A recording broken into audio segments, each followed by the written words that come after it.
Yang penting pesan ibu pernah disampaikan ya, ilmu pengetahuan itu dipakai untuk kejujuran. Betul ya? Betul ya. Apa yang dilakukan oleh Topi Merah ini nggak ada kaitannya sama sekali dengan perusahaan, tempat beliau bekerja, juga tidak ada kaitannya dengan teman-teman kerjanya, termasuk juga dengan keluarga gitu ya, Mas Topi Merah ya. Ini adalah hasil produk intelektual seorang pribadi Mas Topi Merah ya. Nah, Mas Topi Merah, sambil kita makan ya, sambil bincang santai nggak apa-apa ya. Oke, sambil makan aja. Ada temuan terbaru nih Mas Topi Merah, bahwa foto yang dipresentasikan Andi Azwan waktu kita sama-sama di Rakyat Bersuara yang menggunakan retina face ya, hasilnya 77% ya, 72% ya, bahwa itu fotonya Pak Jokowi, kata Andi Azwan dalam program itu gitu. Lah ternyata Mas Topi Merah menemukan lain. Saya menguji klaimnya lagi. Gitu. Oke, menguji klaim ya. Apakah klaim ini benar apa enggak secara itu? Outputnya atau hasilnya itu sama apa enggak? Dan pas ternyata saya coba, hasilnya ternyata berbeda. Hasilnya berbeda. Antara yang benar saya atau yang salah saya kan nggak tahu ya Pak. Yang paling jelas kan ketika Pak Andi Azwan mau terbuka tentang codingnya ya, atau programmer yang buat, karena yang buat kan udah pasti bukan Pak Andi Azwan. Iya benar. Backgroundnya kan beda. Itu berarti pakai algoritma yang sama. Pakai algoritma yang sama, retina face dan art face. Hasilnya apa yang Mas Topi Merah temukan dari itu? Hasilnya 35%. 35% foto itu nggak cocok dengan foto Pak Jokowi. Untuk cocok atau tidak enggak, cocoknya kan dari bahasa program, dari bahasa program. Dari bahasa programnya itu maksudnya gini, jangan diplesetin ya. Statementnya Mas Topi Merah itu berdasarkan program. Jadi kalau dari bahasa programnya apa? 35% similarity-nya. Oh, hanya 35% kesamaannya. Iya. Berarti ada 65% yang nggak cocok dengan foto Pak Jokowi. Nah, tapi kata Andi Azwan 77%. Nah itulah makanya kita uji klaim itu. Dari mana angka itu didapat? Gitu. Karena program-program komputasi kan itu sebenarnya bisa didebak satu-satu Pak istilahnya. Debug itu kayak dicek ini keluarnya apa, function ini keluarnya apa. Kayak yang saya lakukan terhadap codingnya Pak Risma. Jadi kelihatan semua prosesnya. Gitu. Oh gitu ya? Ya benar. Dari mana kok si Andi Azwan bisa menampilkan data berdasarkan retina face 77% kesamaan foto Pak Jokowi dengan ijazah, tapi begitu diuji kembali oleh Mas Topi Merah dengan algoritma yang sama, kesamaannya cuma 35%. Dari mana 70% itu bisa muncul gitu? Kira-kira kalau menurut Mas Topi Merah, adakah potensi ada kayak main sihir, main sulap, main sihir gitu nggak? Ada trik-trik main sihir, main sulap gitu nggak? Ada trik-trik itu nggak? Untuk memunculkan angka-angka itu sebenarnya kan banyak ya, kayak Pak Risman kan. Pak Risman melakukan ini gitu kan dengan perhitungan sendiri-sendiri. Nah, tapi source-nya beda kayak gitu. Nah, bisa juga kalau misalkan kan Pak Andi Azwan kan kita nggak tahu nih source-nya kayak apa, terus programnya kayak apa, cuman tinggal muncul ya kan, kita nggak tahu itu apakah benar-benar dari hasil Python atau bukan. Jadi saya nggak bisa ngomong itu Pak, karena memang masih sangat abstrak yang ditampilkan oleh Pak Andi Azwan, hanya cuman kayak infografis aja kayak gitu. Nah kita Pak Andi Azwan klaim itu pakai ArcFace, buktinya mana kayak gitu. Kan kita nggak tahu programnya, karena program itu embedding, bukan cuman tulisan ArcFace gitu. Jadi sahabat AGS, sambil Mas Topi Merah makan malam, sebenarnya apa yang ditemukan oleh Mas Topi Merah ini bukan untuk menelanjangi atau mempermalukan ya. Bukan.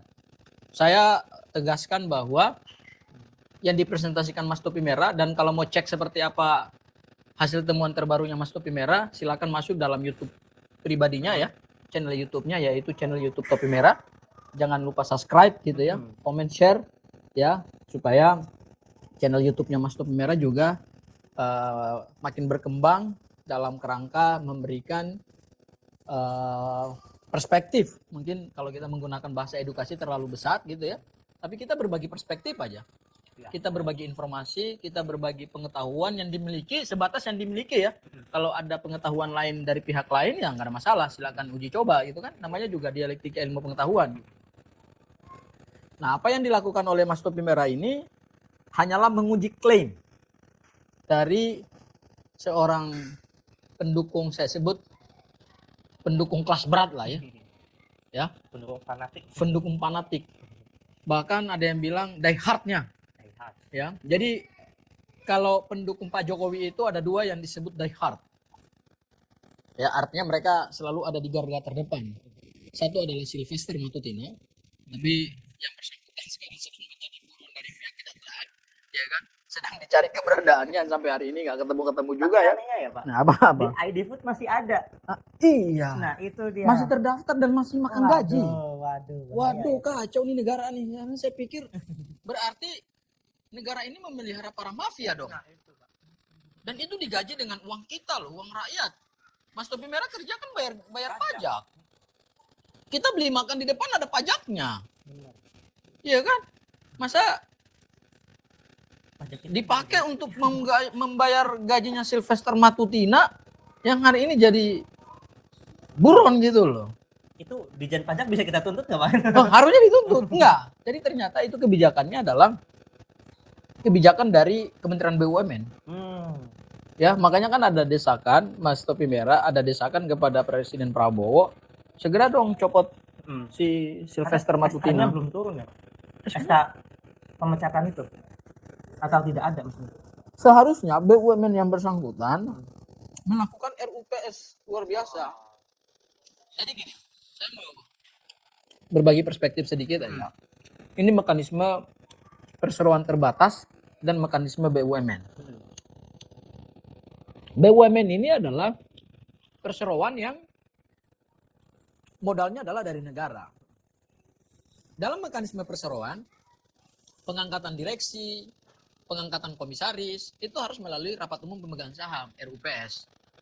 Nah, di BUMN itu kan pemerintah adalah pemegang saham mayoritas. Dan si Sylvester itu diangkat juga melalui RUPS. Harusnya juga dipecat dalam tanda petik ya, juga harus lewat RUPS. Bukan SK gitu? Bukan, enggak. Harus lewat rapat umum pemegang saham. Presiden nggak punya kewenangan untuk memberhentikan. Harusnya presiden mengingatkan BUMN yang bersangkutan gitu. Atau kementerian sektoral, coba BUMN tersebut segera melakukan RUPS luar biasa. Karena kalau kita nunggu RUPS tahunan kan ada jadwalnya. Nah, ini melalui RUPS luar biasa. Karena keadaan genting. Karena kan seharusnya juga ya Pak, yang ketika pengangkatan pertama harusnya kan udah background checking juga ya Pak, harusnya ya Pak. Nah, harusnya begitu. Berarti ini kecolokan juga. Ya. Kan Pak Ugro ngomong kan Iya. di Rakyat Bersuara, jangan-jangan negara ini dikendalikan oleh para mafia kan gitu kan. Apalagi dalam kasus-kasus hukum yang jelas-jelas putusannya udah inkrah. Jelas-jelas dinyatakan bersalah oleh pengadilan. Masa nggak dieksekusi? Berarti ada mafia dong yang bermain. Malah jadi komisaris. Nah, malah jadi komisaris gitu loh. Aduh, ini luar biasa. Amazing. Nah, itu salah satu die hard-nya Pak Jokowi. Begitu Sylvester nggak ada, die hard, salah satu die hard-nya kan adalah Andi Azwan gitu. Pembela utama ya. Nah, tapi si Andi Azwan ini selalu mengklaim dengan menampilkan foto-foto hasil apa? Hasil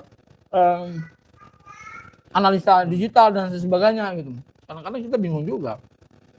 Di Azwan ini kayak ahli segala-galanya ya. Ahli hukum ya. Ini ahli dari segala ahli. Ahli dari segala ahli. Ahli hukum ya. Katanya ada yang menyebut, kemarin Mas Roy bilang apokat. Ya kan? Terus kemudian menampilkan ijazah Andi Azwan yang katanya scan-nya scan asli. Nah, itu dia. Ya kan? Sebenarnya scan-nya scan asli nggak sih yang ditampilkan Andi Azwan? Bukan scan asli. Itu apa itu? Itu spesimennya Dian Sandi juga Pak yang diubah perspektifnya. Berarti perbincangan kita selama ini adalah source-nya dari Dian Sandi juga dong. Iya, muter-muternya di situ doang. Ya gitu Pak. Enggak. Katanya ini scan asli ijazah Pak Jokowi gitu. Nah, itu dia. Kalau scan asli, logo UGM-nya nggak peyang. Itu. Kalau istilah Mas Roy itu logonya apa? Cat apa? Yang bahasa Jawanya apa tuh? Catot apa tuh? Meletot ya, iya, meletot ya. iya. Oh itu ada meletotnya ya? Iya. Kalau dari saya sendiri lebih ke arah cahaya yang datang itu sama. Harusnya kan nggak mungkin sama. Enggak. Dia pikir kalau gua ngomong scan ini ijazah asli, emang siapa yang bantah gua? Siapa yang berani? Ternyata ada anak muda seperti topi merah yang berani kan? Iya, itu. Begitu muncul disomasi. Aduh, parah banget. Nah, itu yang pertama yang dia tampilkan itu Mas Topi Merah. Terus di acara rakyat bersuara yang sama-sama kita hadir itu, dia tampilkan lagi tuh data Latina Face. Aneh juga itu, Pak. Latina Face aneh banget. Banyak model-model. Ini penelitiannya Pak Rismon ya, Pak. Itu dia memakai 4 model atau 5 model itu. Hasilnya tuh beda semua, maksudnya rendah semua presentasinya. Nah tiba-tiba ada art face yang sangat tinggi gitu. Secara objektivitas kalau misalkan kita berpandangan dengan kayak apa ya, banyak yang ngomong ini itu rendah, tiba-tiba ada satu yang tinggi kan, yang dipercaya kan objektivitasnya berarti ini rendah kayak gitu ya. Kalau secara apa namanya, pemakaian alat gitu. Misalkan kita memakai alat ukur A, B, C, D. Yang satu ngomongnya 150 cm, 150 cm, tiba-tiba ada yang 180 cm. Lah kok bisa tinggi banget? Iya. Nah, yang dipercaya apa kayak itu menunjukkan apa itu? Kok bisa ada perbedaan-perbedaan yang signifikan begitu? Kenapa tuh dalam ilmu? Nah, itu dia yang harusnya tuh sesama AI menunjukkan hasil-hasil yang mirip. Kalaupun ada marginnya nggak terlalu jauh ya. Margin of errornya nggak terlalu jauh. Nggak terlalu jauh ya. Kalau ada margin of error yang tiba-tiba melambung tinggi itu anomali namanya. Anomali ya. Dan kalau anomali itu harusnya diuji ulang lagi dong. Diuji ulang. Ya, itulah yang disebut dengan klaim ya. Iya. Jadi Mas Topi Merah ini menguji klaim. Ternyata setelah dia menguji klaimnya Andi Azwan, klaimnya itu dipertanyakan tuh oleh Mas Topi Merah nih. Kalau ditantang sama Andi Azwan, Mas Topi Merah, ayo dong kita uji, kita buka-bukaan. Langsung di hadapan laptop. Saya lebih baik ngobrol sama programmer yang bikinnya daripada sama Pak Andi Azwan. Karena backgroundnya ada yang beda. Kan Pak Andi Azwan ahli dalam permainan kata-kata juga kan. Jadi nanti malah ahli memutar pembicaraan sehingga bisa kemana-mana gitu. Iya, jadi takutnya itu kan ya kita ngomong ahli debat lah ya Pak, gitu kan. Ahli debat. Tuh dia memang ahli debat. Dia bisa mengelak. Saya jujur aja Mas Topi Merah. Pas saya ikut debat soal ijazah, Andi Azwan salah satu pendebat yang tangguh. Dia nggak peduli benar apa salah gitu. Iya, makanya itu Pak. Argumennya masuk akal apa enggak, yang penting bunyi gitu. Iya. Nah dari sisi itulah, ya kalau misalnya saya debat sama Pak Andi Azwan, jadinya debat kusir, nggak bakal nemu kesimpulannya kayak gitu. Makanya sama programmernya langsung. Bisa ngeklaim itu angka segitu dari mana, dijelasin bagaimana function-functionnya. Berarti angka itu datang dari mana tuh ya? Nah, angka itu dari pintu belakang. Nah, aneh.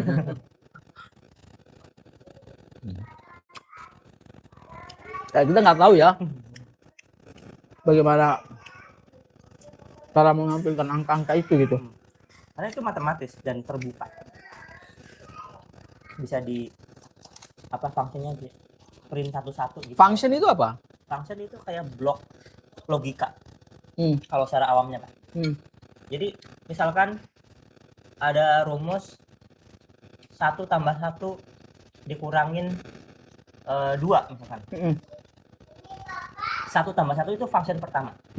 Function keduanya adalah dikurangin 2. Jadi hasil dari 1 tambah 1 diproses lagi untuk dikurangin 2. Nah, output akhirnya adalah sama dengan minus sama dengan 0 gitu. Gitu ya. Seperti itu kurang lebihnya gitu. Itu yang namanya function ya. Sebenarnya lebih ini lagi sih kalau secara teknis. Tapi aku udah nonton presentasi Mas Topi Merah di channel YouTube Topi Merah ya. dan tadi juga kan dipresentasikan di Daily Buzz Oke Zone ya. Ternyata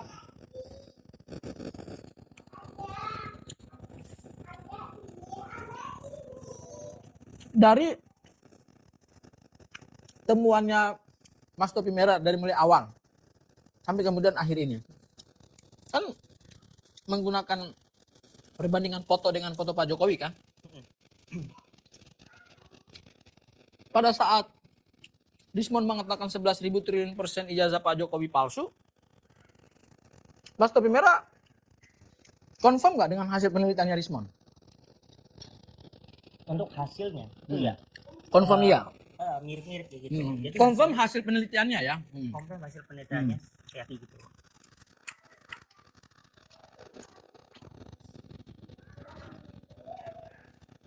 By the way, sudah ada yang pernah telepon Mas Topi Merah? Nomor spam kan, Pak. Ada ya, pasti ada ya. Ya, nomor spam itu. Terus YouTube saya juga emailnya dikirimin ini phishing.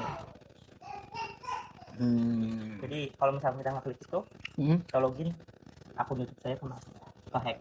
Oh gitu ya. Dueling phishing namanya, Pak. Ini juga hati-hati juga kepada teman-teman. Biasanya kan ada hadiah apa gitu, suruh klik link ini. Itu bisa jadi phishing. Nanti Pak, terima kasih, Pak.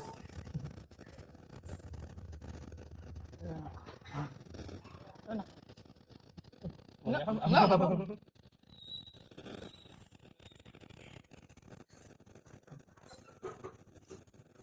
Kalau kesehariannya apa? Selain kerja? Saya bisnis, Pak. Mantap. Bisnis di bidang digital juga? Ya.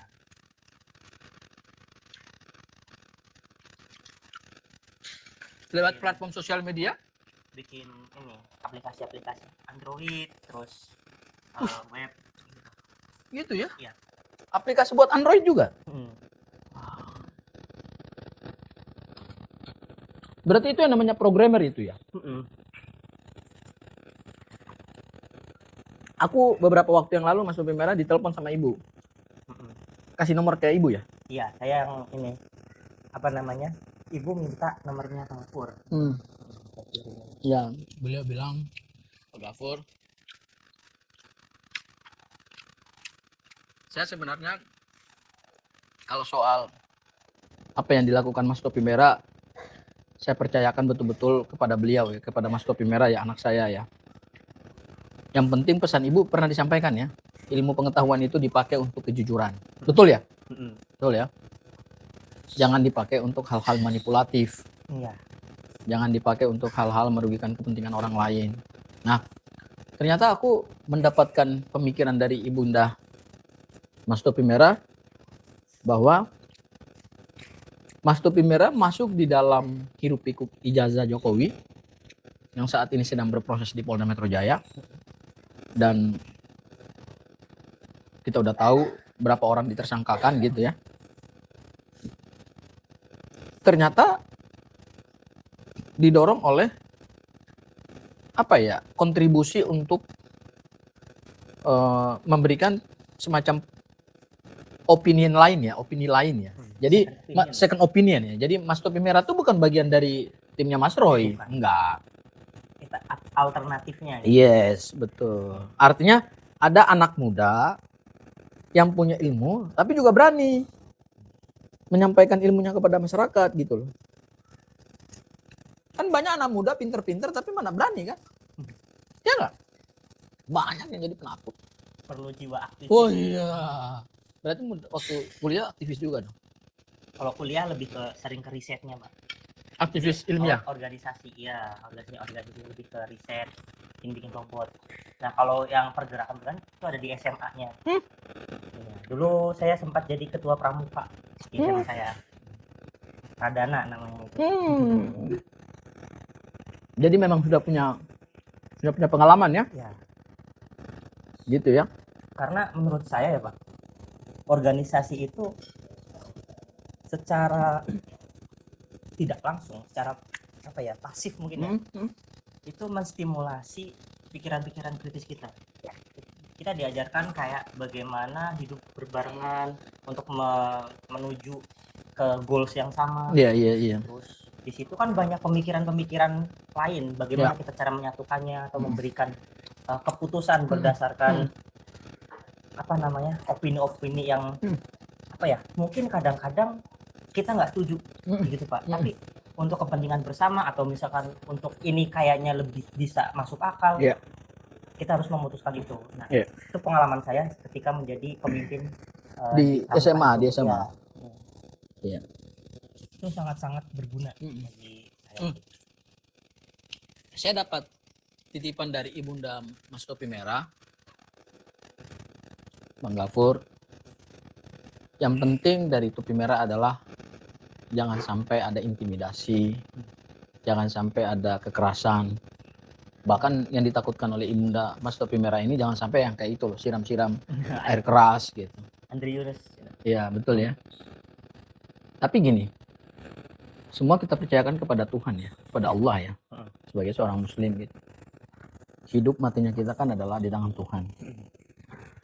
Sepanjang kita berjalan di jalan kebenaran, saya yakin Allah itu pasti jaga. Sebaik-baiknya penjaga saya, Mas Topi Merah, dalam perjuangan dalam hal-hal kayak gini. Ini saya mau katakan begini, ini bukan hal yang baru buat saya dalam berjuang kayak gini.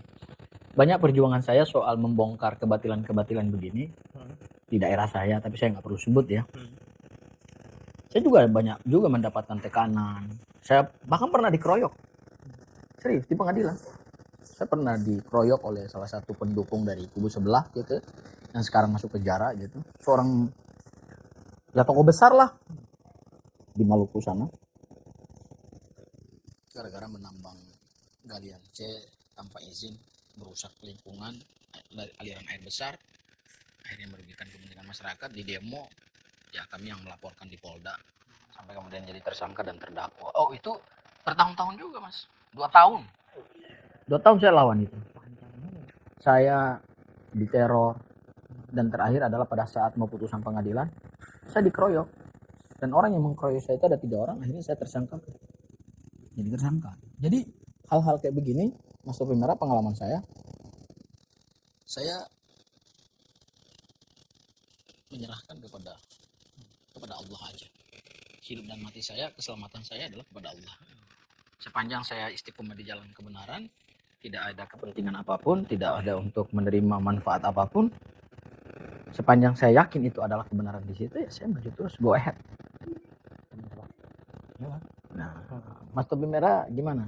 Kalau dari saya sendiri lebih ke mempergunakan ilmu kita gitu. Yang tadi kalau misalkan kita sudah diberi amanah ilmu dari Allah, kita ngasih apa namanya, keilmuan kita ke jalan yang benar, berarti kan kita berkhianat. Iya, betul. Nah, itu enggak banget menurut saya. Iya. Jadi sebisa mungkin ya saya pergunakan ini. Kalau misalkan saya jujur kok Pak, kalau misalkan ini salah, saya juga ngomong salah kok. Ya. Jadi terbuka banget. Kalau misalkan ada yang membantah teman-teman saya juga, saya open banget, saya akan sampaikan itu dan berbagi perspektif gitu tentang bagaimana ilmu itu bisa mempunyai pendapat yang berbeda. Nah, itu kan masuk dalam salah satu dialektika ilmu pengetahuan ya, yang harusnya itu menjadi diskusi yang mencerdaskan, bukan diskusi yang menjerumuskan ke penjara. Jadi jangan apa-apa saya laporkan, jangan apa-apa saya laporkan. Ya kalau Anda nggak setuju dengan satu temuan ilmiah, ya Anda counter juga dong. Ya kan? Counter ilmiahnya. Kan salah satu ciri dari dialektika adalah ada counter mengcounter kan? Ada hipotesis, ya kan? Kemudian ada tesis, ada sintesis, ada antitesisnya, sampai kemudian lahir sintesis. Tesis, antitesis, lahir sintesis. Ya kan? Itu kan cara bekerja dialektika ilmu pengetahuan gitu. Jangan apa-apa saya laporkan, nggak setuju dengan ini, saya somasi gitu ya kan. Makanya somasinya yang pada Girkan sampai hari ini juga nggak jelas. Takut juga dia mensomasi anak muda kayak Topi Merah kan. Karena lawannya dia bukan hanya Topi Merah kan. Lawannya dia bukan cuma saya, enggak. kalaupun dia melakukan itu, lawannya itu bukan cuma kita, tapi dia akan melawan kebenaran itu sendiri. Benar. Karena yang saya katakan juga bisa dipertanggungjawabkan. Iya. Iya kan? Tapi saya dengar kalau Mas Topi Merah dari si ya, dalam podcastnya dia sudah memberikan pendapat bahwa Mas Topi Merah nggak perlu dilaporkan, nggak perlu disomasi sebenarnya. Gitu. Ya saya mengatakan saya pandang seperti itu yang dikedepankan. Gitu. Ya dalam hal ini aku setuju sama Bu Eli dan Neti. Ya, aku bilang ini seorang ibu yang benar gitu loh. Benar dalam arti mengayomi anak muda yang sekarang sedang menjadi pusat perhatian gitu. Meskipun dia mungkin nggak akan setuju dengan hasil temuannya Mas Topi Merah, tapi dalam hal mengambil sikap hukum atau langkah hukum itu beliau katakan nggak tepat Mas Topi Merah disomasi dan kemudian apalagi mau dilaporkan pidana gitu. Itu pendapat seorang ibu yang aku setuju sama Bu Eli dan Neti soal itu. Ya, ya balik lagi ya Pak. Kalau misalkan apa-apa disomasi terus dilaporkan kan jadi takut gitu ya. Maksudnya topi merah yang lain kan Emang dulu. Iya ya. Emang negara ini punya mereka gitu kan. Apa-apa main lapor gitu loh kan. Ya kalau ada perbuatan pidananya ya benar harus dilaporkan. Kalau ada perbuatan pidananya gitu. Ini temuan ilmiah masa dianggap tindak pidana? Gimana logikanya tuh? Bahkan bisa disebut yang kasusnya Pak Rismon ya Pak. Saya lebih ke meluruskan informasi Pak. Nah itu ya. Jadi benar. Ibaratnya ini misinformasi yang saya luruskan. Oh, jangan-jangan itu yang bikin Rismon nggak berani juga sampai itu hari dia mungkin. Hah? Mungkin Pak. Makanya hari ini makanya sampai hari ini Rismon nggak pernah nongol. Iya. Di berbagai media mainstream, di podcast nggak pernah lagi nongol. Biasanya kan, iya, biasanya kan agak cerewet itu kan, ngomong kan. Aduh. Tapi begitu dibongkar hasil penemuannya oleh Mas Topi Merah soal Gajah Adam, gitu kan, ada watermark yang tulisannya Gajah Adam gitu. Watermarknya tiba-tiba jelas banget kayak trik sulap. Ya padahal itu trik sulap ya. Trik sulap. Itu harusnya berguna sama pesulap merah. tapi si kuasa hukumnya ngomong Mas Topi Merah, topi miring gitu. Jangan-jangan. Ternyata ilmu mereka yang miring gitu loh, ilmunya yang miring gitu. Iya kan? Parah itu. Itu ilmu mereka yang miring kan. Karena ilmu mereka yang miring, makanya ngomong topi merah bukan topi merah, topi miring. Jadi besok kan hari libur. Ya, kalau libur Mas Topi Merah ngapain? Ini Pak. Biasanya buku novel. Kapan buku novelnya terbit? Kita bedah. Baru sekitar 40%, 50%. Oke. Ya, kita bedah lah nanti. Boleh Pak. Hah? Boleh. Kita bedah bareng-bareng gitu. Novelnya ini menurut saya Pak, belum ada novel yang seteknikal ini dan seplot twist ini kayak gitu. Karena kan saya pencinta film sama pembaca novel juga. Saya belum menemukan novel yang sangat teknikal seperti selain Sherlock Holmes. Judulnya apa? Nanti judulnya Entropi. Entropi. Ya. Tentang apa itu? Jadi entropi itu dari kata fisika Pak. Nah, fisika di mana persebaran energi gitu lah ya. Gak apa-apa, gue belajar juga sama lo lah, ilmu pengetahuan alam. Nah, gitu. Nanti novelnya itu terkait hacker, seorang hacker yang mencari jati diri. Yes. Ini terkait Bitcoin juga Pak, cryptocurrency. Nah ini yang lagi hype. Orang-orang kan bisa kalau misalnya baca itu jadi nambah pengetahuan juga terkait cryptocurrency. Berarti gue kalau baca nambah dong pengetahuannya. Insya Allah, amin. Nah di situ bercerita dua orang hacker ini mencoba melakukan sebuah kejahatan dengan menipu masyarakat di dunia dengan koin baru. Di dunia kripto itu ada yang namanya rug pull. Jadi hati-hati juga investor-investor kriptografi kalau misalkan ada koin baru. Hati-hati ya. Ini nanti akan bisa menjadi namanya rug pull. Jadi tokenomics-nya udah gede, tiba-tiba dananya ditarik sama developernya. Itu bukan pelanggaran ini Pak. Apa ya? kalau kasus internasionalnya mungkin hukumnya belum ada yang jelas gitu. Karena barang ini barang abstrak.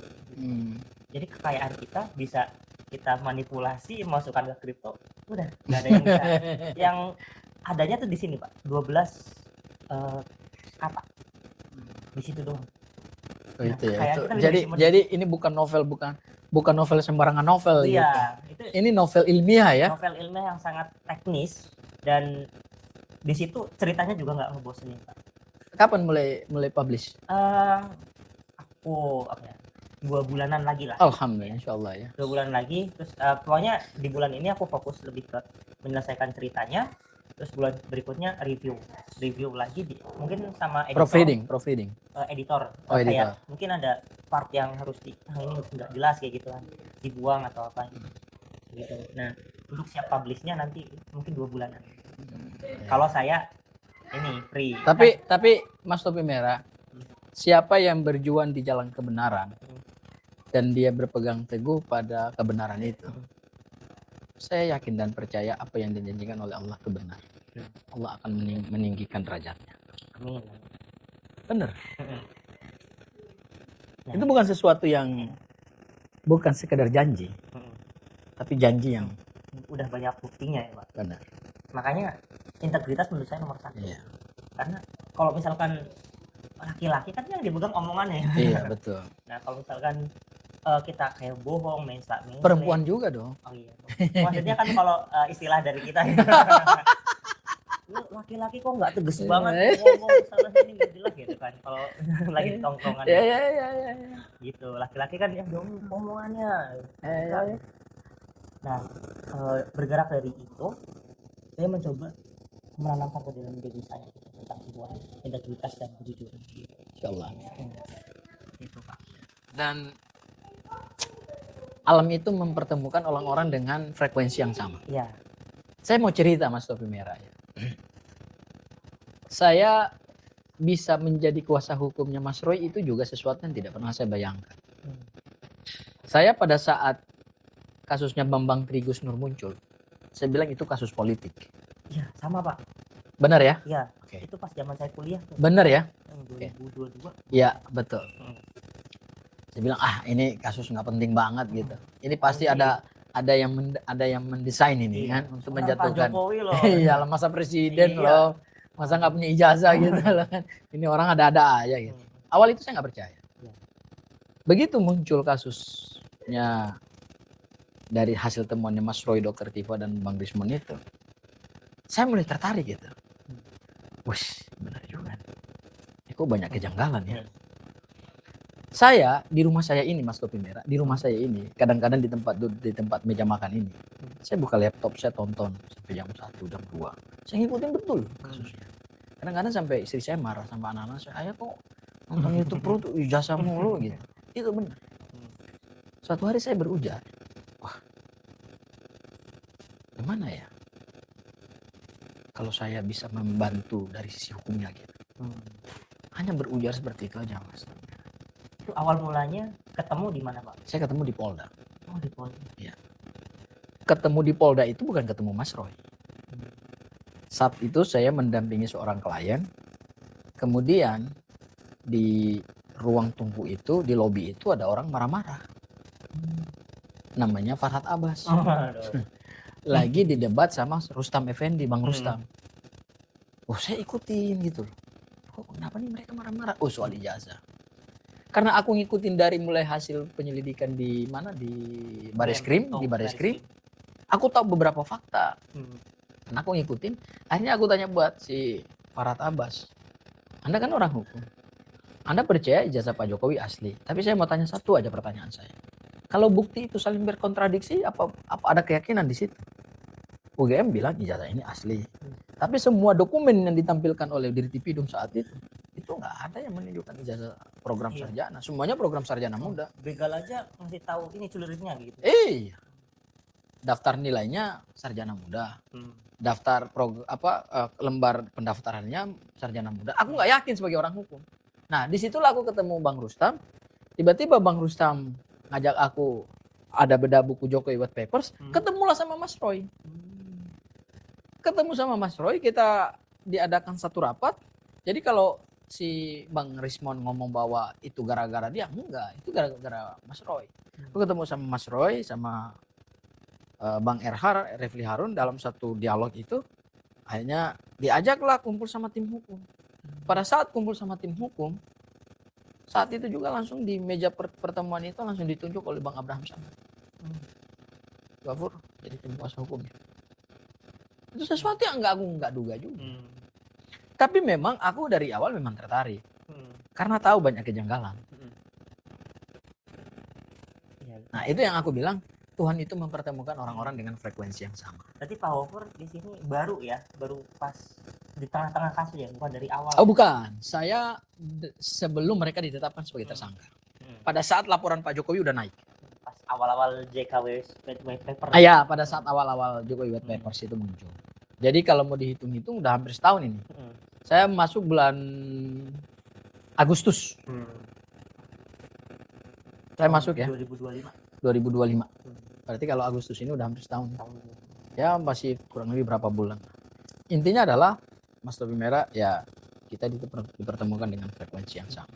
Aku ketemu Mas Topi Merah kan juga sesuatu yang tidak pernah kita desain kan. Pertama kita ketemu di Rakber Pak. Ya di Rakber tapi belum intens tuh. Iya, Belum komunikasi ya, belum komunikasi. Dan saya juga ini kayak kenal kayak enggak. Iya kan iya. Masih awal-awal, iya. Nggak tahu namanya siapa. Iya gitu. benar. Tapi aku saat itu kalau nggak salah ada mendatangi Mas Topi Merah ya. Aku memberikan beberapa ya masukan lah gitu, masukan. Cara debat yang lebih meyakinkan gitu ya kan. Karena saat ya wajar karena Mas Topi Merah kan masih baru ya gemetaran itu. Gemetaran megang mic aja masih gemetaran gitu kan gitu. Apalagi lawannya Pak Ade Azam Pak Joshua yang udah punya jam terbang. Iya. Debaters paling dahsyat lagi kan. Deg-degan di situ. Tapi ya kita akhirnya dipertemukan ya Mas Topi Merah ya. Dan alhamdulillah Mas Topi Merah bisa berkunjung ke rumah, kita bisa makan malam. Ini adalah silaturahmi dan mudah-mudahan silaturahmi kita tidak akan pernah putus ya. Amin. Karena Mas Topi Merah ini kan masih muda kan. Masih banyak hal yang saya juga belajar juga dari Mas Topi Merah, terutama soal semangat, spirit gitu ya. Terus kita terus belajar gitu. Itu sih belajar hukum dari Pak Wofur. Ya, sedikit hukumnya banyak banget nih. ya. Saya sebagai orang yang awal hukum tiba-tiba dalam kasus ini ya Pak, wah ini banyak banget masukan ilmu hukumnya. Iya. Dan saya juga berpandangan kasus ijazah ini tuh nggak cuma ijazah doang, tapi edukasinya edukasi hukum. Jadi kayak laboratorium hukum Indonesia. Gitu. Kita tiba-tiba tahu RJ, tahu apa P21, P19 itu kan dari kasus ini Pak. Iya, betul. Jadi teman-teman yang ngeliat debat juga nggak cuman kayak apa sih ini debat ribut-ribut doang, tapi tahu oh ternyata alurnya kayak gini hukumnya. Kalau misalkan kita dilaporin nggak bisa langsung penjara Iya gitu. Oke. Kita jadi tahu lah. Oke, thank you ya Mas Topi Merah ya. Sama-sama Pak. Kita mau sudahi dulu obrolan kita. Ya. Sampai ketemu lagi sebentar lagi Mas Topi Merah akan kami antar balik ke Serpong ya. Ya.